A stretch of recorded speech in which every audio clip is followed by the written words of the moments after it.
जय हिंद साथियों। आज की हमारी क्लास आर्मी अग्निवीर और जो टी आर्मी का एग्जाम है उन दोनों के लिए मोस्ट इंपॉर्टेंट रहने वाली है। क्लास में हम इंपॉर्टेंट जीके के क्वेश्चन डिस्कस करेंगे। तो जो भी भाई चैनल पर पहली बार आया हो वो चैनल को सब्सक्राइब करके वीडियो को लाइक कर देना। चलिए अपनी क्लास को शुरू करते हैं। आज का हमारा पहला क्वेश्चन है कि डेविस कप का संबंध निम्नलिखित में से किस खेल से है? फुटबॉल से, बैडमिंटन से, हॉकी से या फिर टेबल टेनिस से? तो डेविस कप का संबंध जो भी भाई यहाँ पर बता रहा है ऑप्शन नंबर डी उसका बिल्कुल सही जवाब है। टेबल टेनिस से डेविस कप का संबंध टेबल टेनिस से। ठीक है, मेजर ध्यानचंद ट्रॉफी हॉकी से है, आपको ध्यान रखना है। बढ़ते हैं हमारे प्रश्न नंबर 2 की तरफ। रणजी ट्रॉफी की शुरुआत कब हुई? ये प्रश्न बहुत अच्छा है, आपके एग्जाम में आ सकता है, लगाओ इस पे स्टार। भाई क्रिकेट में जो खेली जाती है रणजी ट्रॉफी, जिसकी शुरुआत कब हुई आपसे पूछ रहा है। 1924 में, 1934 में या 1954 या फिर 1930 में? तो जो भी भाई बता रहा है ऑप्शन नंबर बी 1934 उसका बिल्कुल सही जवाब है। रणजी ट्रॉफी की शुरुआत 1934 में हुई थी। आज का हमारा प्रश्न नंबर 3 है कि भारत में राष्ट्रमंडल खेल कब आयोजित किए गए? भारत में राष्ट्रमंडल खेल ओनली फॉर एक बार हुए हैं, जो किस वर्ष हुए हैं? 1951 में हुए हैं, 1982 में हुए हैं, 2010 में हुए या फिर 2008 में हुए? तो 2008 में तो अपना पहला व्यक्तिगत पदक आया था, अभिनव बिंद्रा ने जीता था व्यक्तिगत पदक गोल्ड ओलंपिक में। ठीक है, और 2010 में राष्ट्रमंडल खेल आयोजित हुए थे भारत में। ऑप्शन नंबर सी यहाँ पर बिल्कुल सही जवाब हो जाएगा। 1951 में प्रथम एशियाई गेम हुए थे, फर्स्ट एशियाई गेम।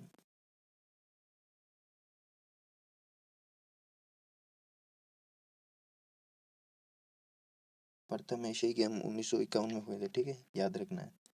आज का प्रश्न नंबर 3 है कि ओलंपिक ध्वज में लाल रंग किस महाद्वीप को प्रदर्शित करता है? आप सभी को पता होगा ओलंपिक में 5 ध्वज के अंदर 5 छल्ले होते हैं, उन छल्लों में अलग अलग कलर होता है और वो सब कलर अलग अलग महाद्वीप को प्रदर्शित करता है। तो इसमें लाल रंग का पूछ रहा है, तो लाल रंग किसको प्रदर्शित करता है? अफ्रीका को, एशिया को या फिर अमेरिका को? तो लाल रंग ये अमेरिका को प्रदर्शित करता है, अफ्रीका को काला रंग प्रदर्शित करता है। काला काला रंग काला रंग अफ्रीका को दिखाता है। ठीक है, आपको ओलंपिक के बारे में अच्छे से पढ़ लेना है, जो भी प्रश्न बन सकते हैं, क्योंकि ओलंपिक से बहुत रेयर केस में प्रश्न बनने का चांस है कि यहाँ से प्रश्न बनेंगे ही बनेंगे। मित्र शक्ति युद्ध अभ्यास भारत और किस देश के बीच हुआ? भाई टी आर्मी के एग्जाम में युद्ध से प्रश्न ना बने ऐसा हो ही नहीं सकता। स्टार लगाओ इस प्रश्न पे। ये प्रश्न इंपॉर्टेंट भी बन सकता है क्योंकि हमारे पड़ोसी देश के साथ ही हुआ है मित्र शक्ति। तो किसके साथ होता है? मिस्र के साथ होता है, श्रीलंका के साथ होता है, नेपाल के साथ होता है या फिर अमेरिका के साथ होता है? तो जो भी भाई बता रहा है यहाँ पर ऑप्शन नंबर बी श्रीलंका उसका बिल्कुल सही जवाब है। उम्मीद करता हूँ आपने ऑप्शन नंबर बी को दिया होगा। नेपाल के साथ होता है सूर्य किरण। सूर्य किरण, ठीक है, आपको पूरा लिखना है, मैं ऐसे ही लिख रहा हूँ शॉर्ट फॉर्म में। सूर्य किरण, सूर्य किरण भारत और नेपाल के साथ होता है और मित्र शक्ति भारत और श्रीलंका के बीच होता है। प्रश्न आपको कैसे लग रहे हैं कमेंट बॉक्स में ज़रूर बताना। आपका इन प्रश्नों में क्या स्कोर रहता है मुझे कमेंट में बताना। आज का प्रश्न नंबर 6 है कि भारतीय थल सेना की स्थापना कब हुई? आप अगर मेरी पुरानी क्लास देखी होगी तो उसमें मैंने ये प्रश्न करवा रखा है। भारतीय थल सेना की स्थापना तो कब हुई? 1895 में हुई, 1932 में हुई, 1934 में हुई या फिर 1950 में हुई? 1934 में मैंने आपको भी बताया रणजी ट्रॉफी की शुरुआत हुई। ठीक है, ध्यान रखना है। 1932 में एयरफोर्स वायुसेना की स्थापना हुई। ठीक है, एयरफोर्स की स्थापना 1932 में हुई थी। और 1895 में भारतीय थल सेना की स्थापना हुई। 1950 में नेवी की स्थापना हुई थी। भारतीय की जो नेवी है ना, इसकी स्थापना 1950 में हुई थी, जिसके जनक कौन है? छत्रपति शिवाजी महाराज। ठीक है, मैं यहाँ पर शॉर्ट फॉर्म में लिख रहा हूँ शिवाजी, छत्रपति शिवाजी महाराज भारतीय नौसेना के मतलब नेवी के जनक के रूप में जाने जाते हैं। आज का प्रश्न नंबर है 7।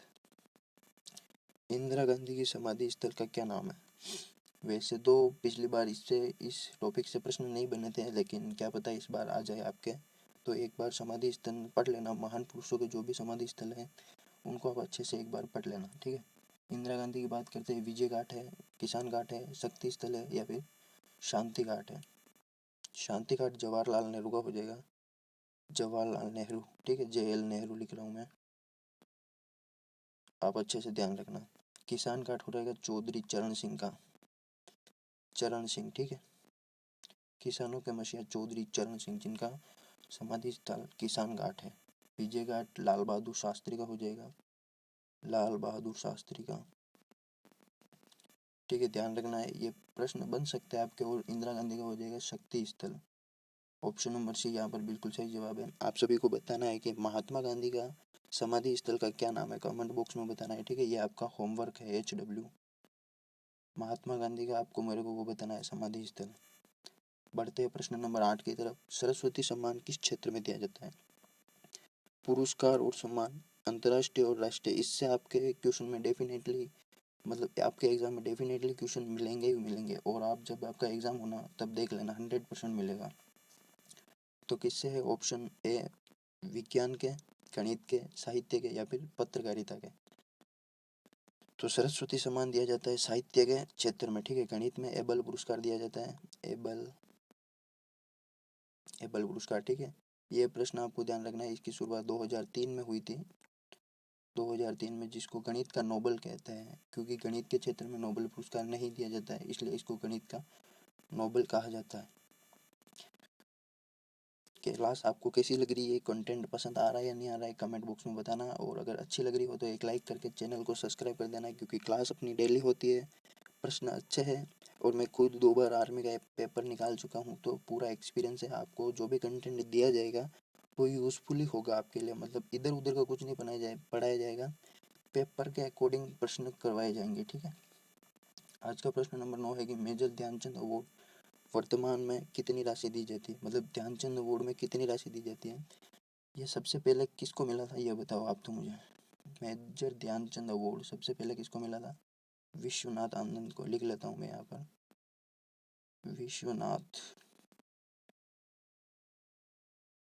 विश्वनाथ आनंद को मिला था ये सबसे पहले। ठीक है, विश्वनाथ आनंद का संबंध शतरंज से है। ये 1991-92 में शुरुआत हुई थी इसकी। ठीक है, 91-92 में शुरुआत हुई थी। बाद में इसका नाम बदलकर मेजर ध्यानचंद अवार्ड कर दिया गया। तो वर्तमान में इसमें 25 लाख रुपए दी जाती है राशि। अर्जुन अवार्ड में 15 लाख दी जाती है। ठीक है, अर्जुन अवार्ड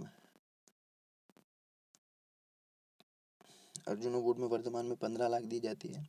द्रोणाचार्य अवार्ड में भी 15 लाख ही दिया जाता है। ठीक है, आपको ये राशि भी ध्यान रखनी है। प्रश्न आजकल लेवल थोड़ा बढ़ रहा है एग्जाम का, तो हार्ड बनाने के लिए पूछ सकता है। तो झेलम का वैदिक सभ्यता में किस नाम से जाना जाता था? झेलम नदी को वितिस्ता के नाम से, पुरुषणी के नाम से, विपाशा के नाम से या फिर अश्किनी के नाम से? तो अश्किनी तो आप सभी को पता होगा, चेनाब नदी को जानते हैं, चेनाब नदी को अश्किनी के नाम से जानते हैं। वितिस्ता झेलम नदी को जानते हैं। ठीक है, आपको पता होगा तो एक वितिस्ता का युद्ध भी हुआ था, तो वो इसी नदी के किनारे हुआ था। ठीक है, बढ़ते हैं प्रश्न नंबर 11 की तरफ। आज का प्रश्न 11 है कि नागार्जुन सागर बांध किस राज्य में स्थित है?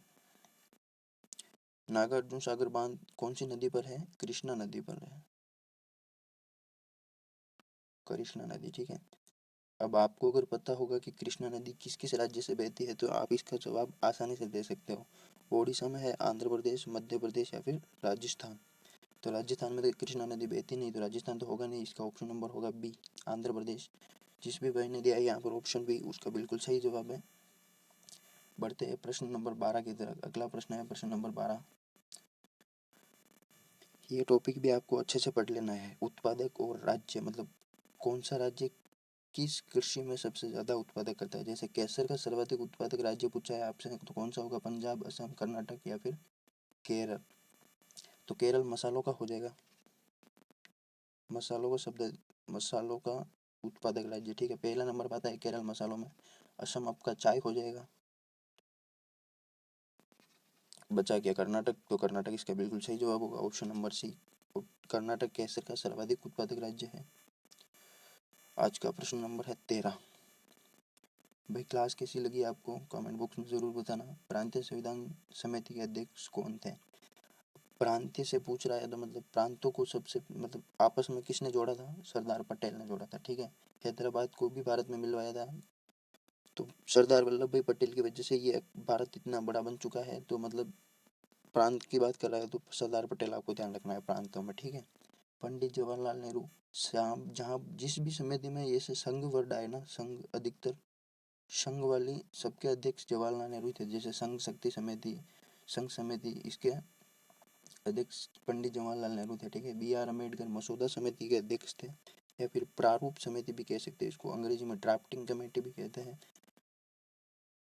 आज का सेकंड लास्ट प्रश्न है कि 1896 में कलकत्ता अधिवेशन की अध्यक्षता किसने की थी?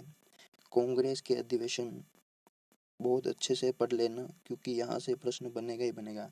और ये प्रश्न आर्मी अग्निवीर 2025 में आया था, 2 जुलाई को आया था, ठीक है। 2 जुलाई को सेकंड शिफ्ट में आया था, 2 जुलाई। अगर आपका किसी का एग्जाम हुआ हो तो उसको पता होगा कि ये प्रश्न वहाँ पर पूछा गया था। तो ऑप्शन नंबर है रहमतुल्लाह शानी ने, जॉर्ज यूल ने, रास बिहारी घोष ने, या फिर अंबिका चरण मजमूदार ने। तो इसका तो ऑप्शन नंबर जो भी बता रहा है यहाँ पर ए, उसका बिल्कुल सही जवाब है। कांग्रेस के प्रथम अंग्रेज अध्यक्ष थे, ठीक है। ये अंग्रेज अध्यक्ष थे, प्रथम अंग्रेज अध्यक्ष जॉर्ज यूल थे, ठीक है। रास बिहारी घोष और अंबिका चरण मजमूदार मतलब इसने कांग्रेस के नरम दल और गरम दल का समझौता किया था, नरम प्लस गरम। कब किया था? वहाँ लखनऊ समझौता हुआ था 1916 में, ठीक है। लखनऊ में जो अधिवेशन हुआ था उसमें कांग्रेस, नरम दल और गरम दल दोनों मिल गए थे। और जो रास बिहारी घोष है उन्होंने 1907 के सूरत अधिवेशन की अध्यक्षता की थी। यहाँ पर लिख लेता हूँ 1907 सूरत अधिवेशन, ठीक है। इसमें कांग्रेस का विभाजन हो गया था, नरम दल और गरम दल में बट गई थी कांग्रेस। आज का प्रश्न नंबर है 15 और ये आज का लास्ट प्रश्न है। आज हमारी क्लास में 15 प्रश्न होंगे, बाकी रोज 20 प्रश्न होते हैं। तो क्लास आपको कैसी लगी कमेंट में बताना, और चैनल पर नए हो तो सब्सक्राइब कर देना, ठीक है। क्योंकि आपका एक सब्सक्राइब हमें बहुत मोटिवेशन देता है। और कमेंट कर दिया करो यार, तुम 250-300 जो नहीं देखते हो, एक भी बंदों का कमेंट नहीं आता है, कमेंट कर दिया करो यार। महात्मा गांधी ने चंपारण सत्याग्रह कब किया था? चंपारण की बात करें, ठीक है। 1916, 1917, 1918 या फिर 1915 में।